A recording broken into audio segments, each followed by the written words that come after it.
देवभूमि द्वारिका में भगवान कृष्ण द्वारिकाधीश के रूप में विराजते हैं। यहाँ जो कुछ भी होता है वो द्वारिकाधीश की इच्छा से ही होता है।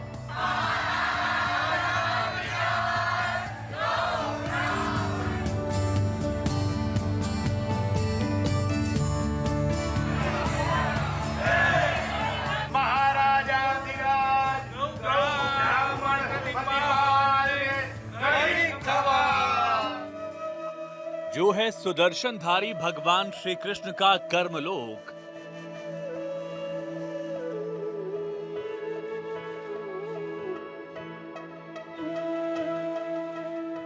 जो है वासुदेव और देवकी नंदन का पावन धाम।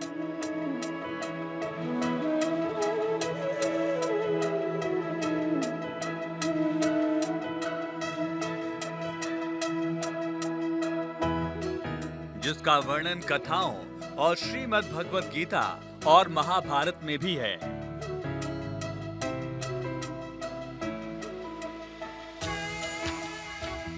जिस जगह 5,500 साल पुरानी द्वारका के कण कण का प्रमाण साक्षात दिखाई पड़ता है।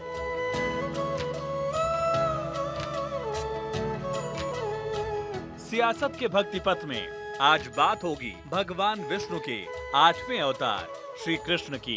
सनातन का संकल्प, द्वारका का कायाकल्प। इस बार 2024 का लोकसभा चुनाव सनातन की अनदेखी नहीं कर पाएगा। मोदी की कृष्ण भक्ति में वोट की कितनी शक्ति है, आज ये हम जानेंगे।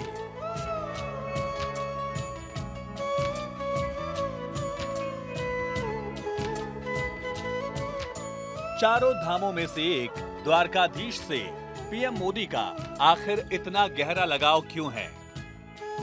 राम भक्त, शिव भक्त और कृष्ण भक्त पीएम मोदी का कृष्ण के धाम द्वारका से क्या रिश्ता है? सियासत के भक्ति पथ में क्या कृष्ण के धाम की भक्ति से 2024 में मोदी के मिशन 400 का संकल्प पूरा होगा? आखिर क्या है कृष्ण की बसाई द्वारका का इतिहास और उसकी महिमा? आज सियासत के भक्ति पथ में हम इस एपिसोड में जानेंगे।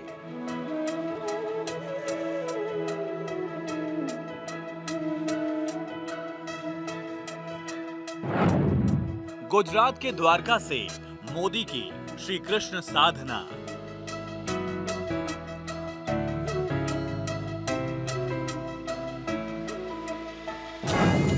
पीएम मोदी का धर्मपथ द्वारका धाम से विजय शपथ।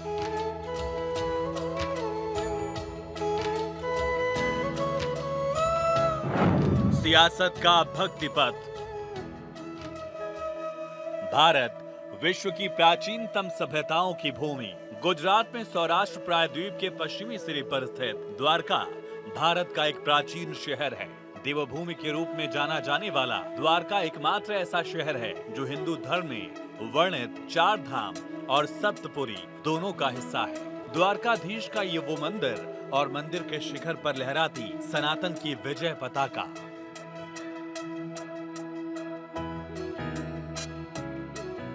गोमती नदी और अरब सागर के संगम तट पर बसी विश्वास और इतिहास को जोड़ती द्वारका। इस शहर ने अलग अलग काल में अलग अलग शासकों को देखा है। श्रद्धालुओं के लिए ये हमेशा से द्वारका देवभूमि रही है।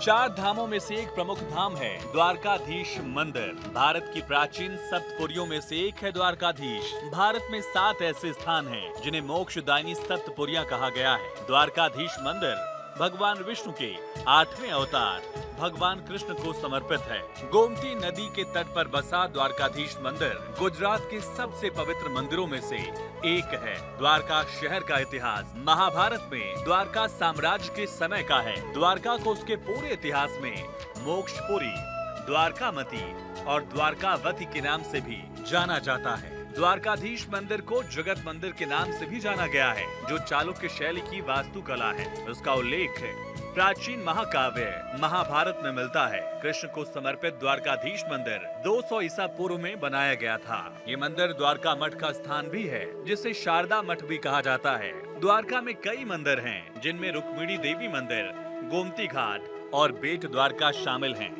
आज सुबह मुझे मंदिर में दर्शन का पूजन का सौभाग्य मिला। द्वारिका के लिए कहा जाता है कि ये 4 धाम और सप्तपुरी दोनों का हिस्सा है। यहां आदि शंकराचार्य जी ने 4 पीठों में से एक शारदा पीठ की स्थापना की। यहां नागेश्वर ज्योतिर्लिंग है, रुक्मिणी देवी मंदिर है, आस्था के ऐसे अनेक केंद्र हैं।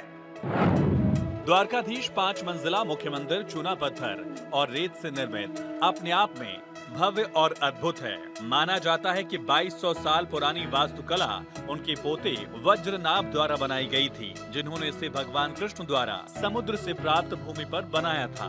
मंदिर के भीतर अन्य मंदिर हैं जो सुभद्रा, बलराम, रेवती, वासुदेव, रुक्मिणी को समर्पित है। स्वर्ग द्वार से मंदिर में प्रवेश करने से पहले भक्तों को गोमती नदी में डुबकी लगानी होती है। जन्माष्टमी में द्वारकाधीश मंदिर में हजारों की संख्या में श्रद्धालु पूजा अर्चना करते हैं। द्वारकाधीश मंदिर का पुनर्निर्माण 15वीं से 16वीं शताब्दी में किया गया था। 1241 में मोहम्मद शाह ने द्वारका पर आक्रमण किया और मंदिर को क्षतिग्रस्त कर दिया था। 1473 में गुजरात के सुल्तान महमूद बेगड़ा ने शहर को लूट लिया और द्वारका के मंदिर को नष्ट कर दिया। सन 1857 के स्वतंत्रता आंदोलन के दौरान द्वारका ओखा मंडल क्षेत्र के साथ बड़ौदा राज्य के गायकवाड़ शासन के अधीन था। पुराणों के मुताबिक द्वारका द्वापर युग में समुद्र के अंदर समा गई। महाभारत में लिखा है कि भगवान श्री कृष्ण द्वारका के राजा थे, लेकिन एक श्राप की वजह से कृष्ण की द्वारका समंदर की गहराई में डूब गई। मान्यता ये है कि द्वापर युग से लेकर अब तक समुद्र में एक नहीं 6 द्वारका डूबी हैं। इसमें कौन सी कृष्ण की हैं और कौन सी उनकी बाद की, ये आज भी रहस्य है। मान्यता है कि भगवान श्री कृष्ण की द्वारका नगरी, जिसे भगवान ने खुद बसाया था, मान्यता है कि द्वारका नगरी 12,000 साल पुराना प्राचीन शहर है, जिसके अवशेष समंदर की गहराई में आज भी मौजूद हैं। मान्यता है कि जब कृष्ण ने मथुरा के राजा कंस का वध किया, तो कंस के ससुर मगधपति जरासंध ने कृष्ण और यदुवंश का नाश करने की ठान ली और वो मथुरा पर आक्रमण करने लगा। यदुवंश की रक्षा के लिए श्री कृष्ण ने मथुरा को छोड़ने का निर्णय लिया और भगवान श्री कृष्ण ने विश्वकर्मा को द्वारकापुरी की स्थापना का निर्देश दिया। विश्वकर्मा ने एक ही रात में इस भव्य नगरी का निर्माण किया। कहा जाता है कि भगवान श्री कृष्ण यदुवंश के साथ द्वारका आकर रहने लगे। भगवान अपने 18 साथियों के साथ यहाँ आए और यहाँ उन्होंने 36 साल तक राज किया। मान्यता है कि यदुवंश की समाप्ति और भगवान श्री कृष्ण की जीवन लीला पूर्ण होते ही द्वारका समंदर में समा गई। द्वारकाधीश मंदिर के अलावा गुजरात में 12 ज्योतिर्लिंग में से एक नागेश्वर ज्योतिर्लिंग भी है। नागेश्वर ज्योतिर्लिंग गुजरात राज्य के जामनगर जिले के द्वारका धाम से लगभग 18 किलोमीटर दूर है। नागेश्वर ज्योतिर्लिंग की महिमा अभूतपूर्व है।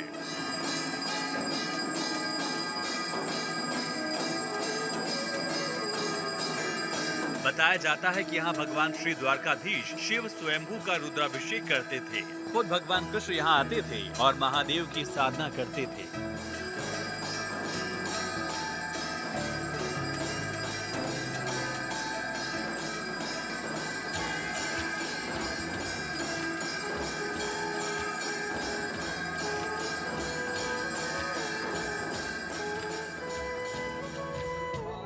नरेंद्र मोदी एक ऐसा नाम जो अध्यात्म से ओतप्रोत है, जिसमें अध्यात्म की ऐसी शक्ति है जो हर किसी को मंत्रमुग्ध कर देती है।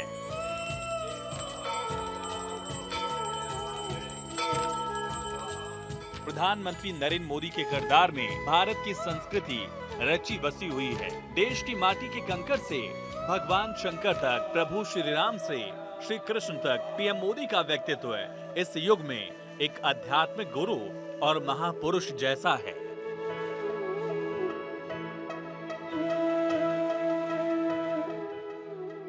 मंदिर में दर्शन का पूजन का सौभाग्य मिला।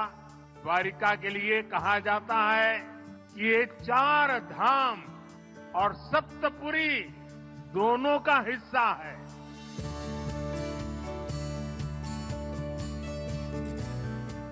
यहाँ आस्था के ऐसे अनेक केंद्र हैं और मुझे बीते दिनों देश काज करते करते देव काज के निमित्त देश के अनेक तीर्थों की यात्रा का सौभाग्य मिला।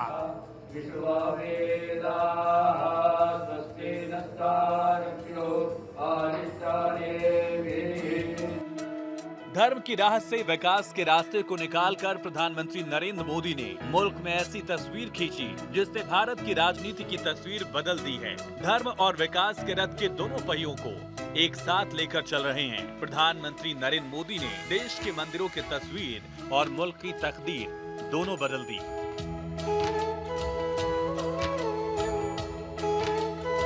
बदलते भारत की बदलती तस्वीर में पीएम मोदी ने हिंदू धर्म की पहचान को विश्व पटल तक पहुंचाया। ये तस्वीरें गुजरात की हैं, जहां का विकास मोदी का गुणगान कर रहा है। जिस गुजरात मॉडल को लेकर पीएम मोदी दिल्ली आए थे, जिस गुजरात मॉडल को दुनिया से अपना सपना बनाया, उसी गुजरात की बदलती तकदीर पर देश नाज कर रहा है। पीएम मोदी का धर्मपथ द्वारका धाम से विजय शपथ। द्वारका वो पवित्र स्थान है जहां भगवान कृष्ण का दरबार सजता था। बेट द्वारका, जिसे द्वारकाधीश सुदर्शन चक्रधारी कृष्ण का घर कहा जाता है। गुजराती में बेट मतलब टापू। बेट द्वारका समंदर में टापू पर है। जैसे आज रामनगरी अयोध्या त्रेता युग जैसी दिख रही है, वैसे ही द्वारका और बेट द्वारका को द्वापर युग जैसा भव्य नजर आ रहा है और इसका संकल्प और काज पीएम मोदी के हाथों पूरा हुआ है। इसी साल 25 फरवरी को पीएम मोदी ने ओखा को बेट द्वारका से जोड़ने वाले सिग्नेचर ब्रिज की सौगात दी, जो सनातन का स्मृति चिन्ह है। प्रधानमंत्री नरेंद्र मोदी ने गुजरात को ऐसा सुदर्शन सेतु दिया जिससे भक्तों के दिल से मोदी के लिए दुआएं निकल रही हैं। भगवान और भक्तों के बीच सफर की दूरी को कम कर प्रधानमंत्री नरेंद्र मोदी ने सुदर्शन सेतु रख दिया। 6 साल पहले मुझे इस सेतु के शिलान्यास का अवसर मिला था। ये सेतु ओखा को बेट द्वारका द्वीप से जोड़ेगा। ये सेतु द्वारकाधीश के दर्शन भी आसान बनाएगा और यहाँ की दिव्यता को भी 4 चांद लगा देगा। जिसका सपना देखा, जिसकी आधारशिला रखी, उसको पूरा किया, यही ईश्वर रूपी जनता जनार्दन के सेवक मोदी की गारंटी है। पीएम मोदी का भक्तिभाव देखकर न सिर्फ हर सनातनी का बल्कि पूरे देश का मन प्रफुल्लित हो उठा। द्वारका में देश के सबसे बड़े सुदर्शन सेतु के उद्घाटन से पहले प्रधानमंत्री नरेंद्र मोदी द्वारका मंदिर पहुंचे, जहां उन्होंने दर्शन पूजन किया। मंदिर में पूजा पाठ करने के बाद पीएम मोदी ने सुदर्शन सेतु का उद्घाटन किया। भगवान श्री कृष्ण की कर्मभूमि द्वारका धाम को मैं श्रद्धा पूर्वक नमन करता हूं। देवभूमि द्वारिका में भगवान कृष्ण द्वारिकाधीश के रूप में विराजते हैं। यहां जो कुछ भी होता है वो द्वारिकाधीश की इच्छा से ही होता है।